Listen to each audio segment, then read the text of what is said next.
नमस्कार. आज पल्लवी महाडिक रेसिपीमध्ये तुमचं स्वागत आहे. आज आपण बनवतो मिक्स डाळीपासून असे धपाटे. बनवायला अगदी सोपे आहेत आणि घरच्या साहित्यापासून हे बनवून तयार होतात आणि खायला पण खूप छान लागतात.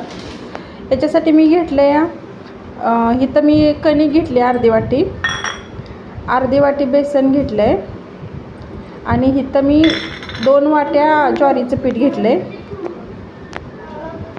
आणि 2 वाट्या मी ज्वारीचं पीठ घेतले. हे सगळं आपण चाळून घेणार आहोत चाळणीने.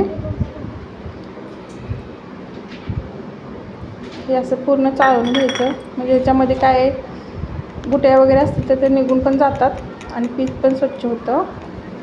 आणि आता आपण हे चाळून घेतलं की ह्याच्यामध्ये आपण काय काय मसाले घालणार आहे ते तुम्हाला मी सांगते. हे पीठ मी चांगलं चाळून घेतले. आता ह्याच्यामध्ये आपण घालणार आहोत मिरचीचा ठेचा बनवला आहे मी.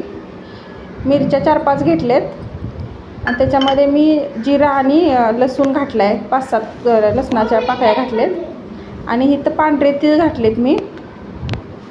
आणि इथं 2 मोठे कांदे चिरून घेतले होते, ते सगळेच मी ह्याच्यामध्ये घालणार आहे. चवीनुसार मीठ घालायचं ह्याच्यामध्ये.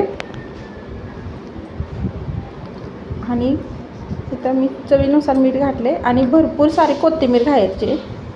त्याच्यामुळे कोथिंबीरीमुळे कसं आहे धपाटे एकदम खायला छान लागतात आणि तोंडाची चव पण वाढते. त्याच्यामुळे खूप छान लागतात. हे बनवून एकदा नक्की बघा. आणि ठेच्यामध्ये मी थोडासा ओवा पण घातला होता आणि इथं मी थोडीशी आता हळद घालणार आहे. थोडीशी हळद टाकून ना हे चांगलं थोडंसं पाणी टाकून हे मी मळून घेणार आहे. अगदी पातळ पण नाही करायचं, हे थोडंसं घटसरच मळायचं आहे. हे सगळं मिक्स करून आता मी इथं मळून घेते. त्या पद्धतीनं असं मिक्स करायचं सगळं आणि नंतर थोडं थोडं पाणी टाकून असं गोळा मळून घ्यायचा. ह्याच्यातला मी छोटा गोळा असा काढून घेते आणि इथं मी एक रुमाल घेतला आहे. तो पाण्यात मी भिजवून घेतला होता आणि इथं मी पोळपाटावर तो रुमाल हातरून घेतला आहे. त्याच्यावर पाणी टाकून घेते आणि हा ना गोळा आहे ना ते ह्याच्यावरती थापून घेणार आहे. असं बोटाच्या साईडनं गोल गोल गोल गोल थापून घ्यायचं. हे बघा असं.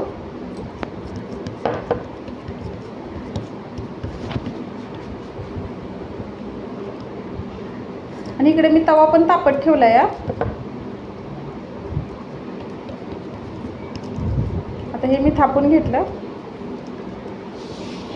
असं गोल करून बोटाच्या साईडनंच थापून घेतात. रुमाला ह्याच्यासाठी टाकतात की चिटकू नये म्हणून आणि तव्यामध्ये पण पटकन सुटलं जातं हे पाणी लावल्यामुळे रुमालाला. हे बघा असं पातळ थापून घेतलं मी.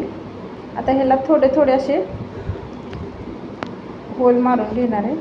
हे बघा असं मी तव्याला तेल लावून घेतलं होतं पहिल्यांदा आणि हे मी आता रुमालानं हे असं पालतं घालून हे काढून घेणार आहे रुमाल.